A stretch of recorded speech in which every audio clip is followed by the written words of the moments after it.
जय हिंद दोस्तों, स्वागत है आप सभी का इस चैनल पे। दोस्तों, देश भर के लाखों लाख केंद्रीय कर्मचारी 65 लाख पेंशन धारकों की सैलरी, पेंशन, एरियर, महंगाई भत्ते, 8वें केंद्रीय वेतन आयोग पेंशन बंद होने को लेकर बड़ी अपडेट। साथ ही साथ कार्मिक मंत्रालय और पेंशन मंत्रालय से कर्मचारी पेंशन धारकों के लिए महत्वपूर्ण दिशा निर्देश भी जारी। सभी केंद्रीय कर्मचारी 65 लाख से अधिक पेंशन धारकों के लिए आज का वीडियो काफी महत्वपूर्ण रहने वाला है, इसीलिए वीडियो को शुरू से लेकर अंत तक जरूर देखिएगा। दोस्तों, वीडियो में आपको पूरी जानकारी प्रोवाइड करें उससे पहले एक छोटी सी गुजारिश है, छोटा सा निवेदन है। वीडियो को लाइक और नीचे ब्लैक कलर के बटन को दबाकर चैनल को जरूर सब्सक्राइब करके रखें, क्योंकि दोस्तों यही एकमात्र चैनल है जो आपको सरकारी कर्मचारी पेंशन धारक, भूतपूर्व सैनिक, भूतपूर्व जवानों के रिगार्डिंग सभी खबरें सही सटीक व तथ्यों पर आधारित दिखाता है। तो चलिए दोस्तों, ऐसे में ज्यादा समय न लेते हुए आप सभी का खबरों को विस्तार पूर्वक जान लेते हैं। सबसे पहले बात करेंगे बड़ी खबर की।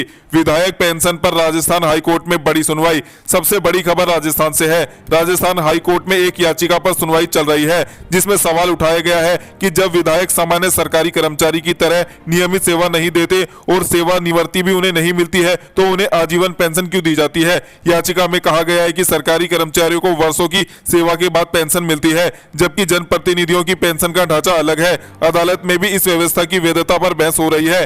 हालांकि सबसे महत्वपूर्ण बात यह है कि अभी कोई अंतिम फैसला नहीं लिया गया है। मामला अदालत में विचाराधीन है। यदि भविष्य में कोई फैसला आता है तो उसका असर अन्य राज्य की नीतियों पर भी पड़ सकता है।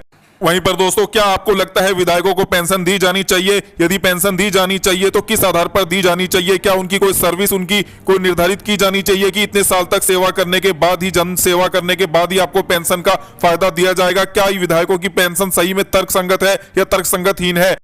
क्या विधायकों को पेंशन लगातार मिलती रहेगी या भविष्य में इनकी पेंशन पर भी कोई खतरा मंडरा सकता है? यह भी फैसला आने पर निर्भर करेगा। अब चलिए दोस्तों, अगली बड़ी इंफॉर्मेशन की चर्चा कर लेते हैं। सर्विस रिकॉर्ड में नाम सही होना जरूरी है क्या? रेलवे कर्मचारी, रक्षा पेंशनर और अन्य सरकारी कर्मचारियों के लिए बेहद जरूरी सूचना है। आपको सलाह दी जाती है कि सर्विस रिकॉर्ड में केवल इन टाइटल्स नहीं बल्कि पूरा नाम दर्ज हो। उदाहरण के लिए, यदि किसी का नाम रमेश प्रसाद शर्मा है तो रिकॉर्ड में आरपी शर्मा की जगह पूरा नाम होना चाहिए। इसके साथ ही आपका आधार, पैन कार्ड, बैंक खाते और सर्विस रिकॉर्ड में बिल्कुल एक जैसा नाम होना चाहिए। नाम में अंतर होने पर पेंशन, पीपीओ, बैंक भुगतान या भविष्य में फैमिली पेंशन में समय समय पर परेशानी आ सकती है।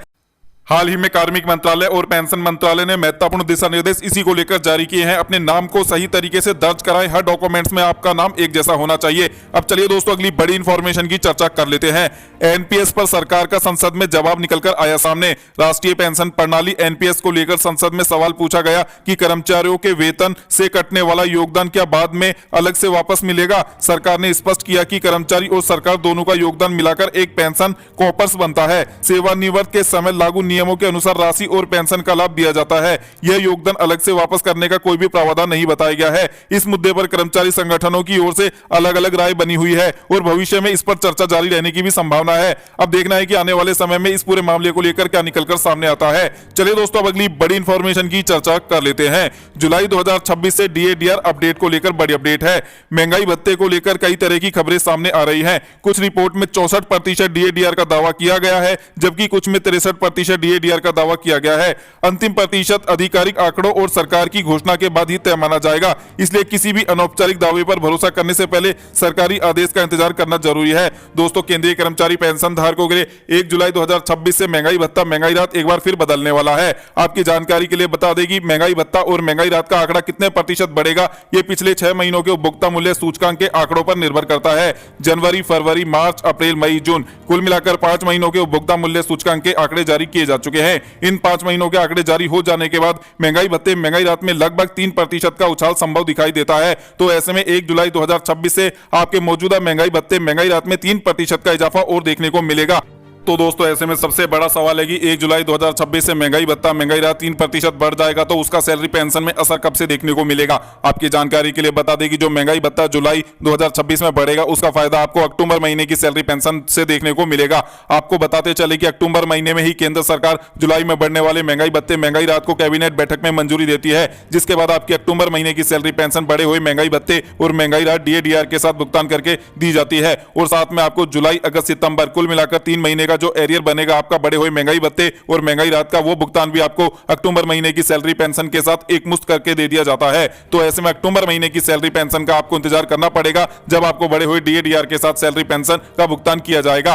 अब चलिए दोस्तों अगली बड़ी इंफॉर्मेशन की चर्चा कर लेते हैं। दोस्तों अगली बड़ी इंफॉर्मेशन है 11 करोड़ मेडिकल खरीद मामले में कार्यवाही। जम्मू में एक सैन्य अस्पताल से जुड़े मेडिकल खरीद मामले में एक वरिष्ठ सैन्य अधिकारी के खिलाफ कार्रवाई की खबर सामने आई है। रिपोर्ट के अनुसार आरोप में खरीद प्रक्रिया में अनियमितता, फर्जी प्रमाणन और सरकारी धन के दुरुपयोग जैसी बातें शामिल थी। मामले की जांच के बाद सैन्य कानून के तहत कार्रवाई की गई है। यह मामला इस बात की याद दिलाता है कि सरकारी सेवा में पारदर्शिता और नियमों की पालना अत्यंत आवश्यक है। किसी भी स्तर पर अनियमितता पाई जाए तो कानूनी कार्रवाई हो सकती है। तो दोस्तों ऐसे में साफ है कि यदि भविष्य में सरकारी सेवा के अंदर रहते हुए कोई भी कर्मचारी अधिकारी कोई भ्रष्ट काम करता है तो उसके खिलाफ भविष्य में कार्रवाई की जा सकती है। अब चलिए दोस्तों अगली बड़ी इंफॉर्मेशन की चर्चा कर लेते हैं। दोस्तों केंद्र सरकार के लाखों लाख केंद्रीय कर्मचारी 65 लाख पेंशन धारकों के लिए बड़ी अपडेट निकलकर सामने आई है आपके 8वें केंद्रीय वेतन आयोग को लेकर। दोस्तों आपकी जानकारी के लिए बता दें कि केंद्रीय मंत्री अश्विनी वैष्णव ने कुछ समय पहले एक बयान दिया था जिसमें उन्होंने कहा था कि कर्मचारी पेंशन धारकों को चिंता करने की बिल्कुल भी आवश्यकता नहीं है। केंद्रीय कर्मचारी पेंशन धारकों को 8वें वेतन आयोग का फायदा 1 जनवरी 2026 से ही लागू करके दिया जाएगा। तो ऐसे में सबसे बड़ा सवाल है कि 1 जनवरी 2026 तो निकल चुका है, अब 8वें वेतन आयोग का फायदा हमें कब मिलेगा। आपकी जानकारी के लिए बता दें कि 8वें वेतन आयोग की कमेटी बन चुकी है, वो अपनी रिपोर्ट तैयार करने में लगी हुई है। एक बार रिपोर्ट तैयार हो जाएगी उसके बाद केंद्र सरकार को रिपोर्ट सौंपी जाएगी और केंद्र सरकार उस रिपोर्ट को मंजूर करने का काम करेगी। कम से कम 6 महीने केंद्र सरकार भी उस रिपोर्ट को लागू करने में लगाएगी। तो ऐसे में जो संभावित रिपोर्ट और लागू होने की तिथि और आपकी सैलरी पेंशन खाते में बढ़कर कब आएगी, इसकी संभावित तिथि जनवरी 2027 है। ऐसे में कहा जा सकता है मीडिया रिपोर्ट्स के हवाले से जो खबर निकलकर सामने आई है, जनवरी 2028 के अंदर आपको बढ़ी हुई सैलरी पेंशन मिलेगी 8वें वेतन आयोग के अनुसार। तो ऐसे में साल 2026 से जब 8वां वेतन आयोग लागू होगा और सैलरी पेंशन आपको साल 2028 से मिलेगी तो बीच के 2 साल का क्या होगा। तो आपकी जानकारी के लिए बता दें कि केंद्रीय मंत्री अश्विनी वैष्णव अपने बयान में पहले ही कह चुके हैं कि इन 2 साल का जो आपका बढ़ा हुआ सैलरी पेंशन होगा उसका एरियर के तौर पर आपको भुगतान करके दिया जाएगा। तो ऐसे में ये एरियर छोटा मोटा नहीं बल्कि लाखों रुपए में बनने वाला है। तो आपको एरियर का भुगतान किया जाएगा पूरे 24 महीने का, साल 2026 के 12 महीने और साल 2027 के 12 महीने, तो कुल मिलाकर 24 महीने का एरियर आपको एकमुश्त भुगतान करके दिया जाएगा केंद्र सरकार की ओर से। अब चलिए दोस्तों अगली बड़ी इंफॉर्मेशन की चर्चा कर लेते हैं।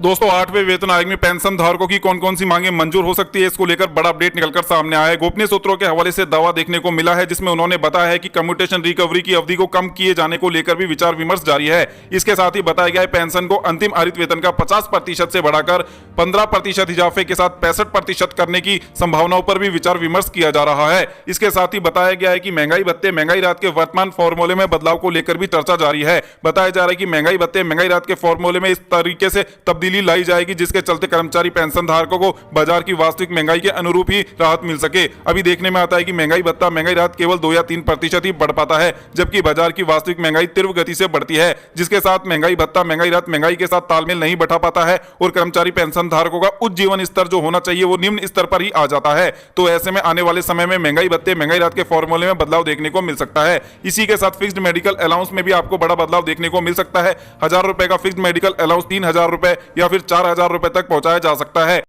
वहीं पर दोस्तों आपकी जानकारी के लिए बता दें केंद्रीय कर्मचारी पेंशन धारकों के लंबित बकाया 18वां एरियर को लेकर सोशल मीडिया में भुगतान को लेकर अफवाहें हैं। उन खबरों पर आपको बिल्कुल भी ध्यान नहीं देना है क्योंकि सरकार ने ऐसा कोई भी आदेश जारी नहीं किया है। जय हिंद, जय भारत, वंदे मातरम।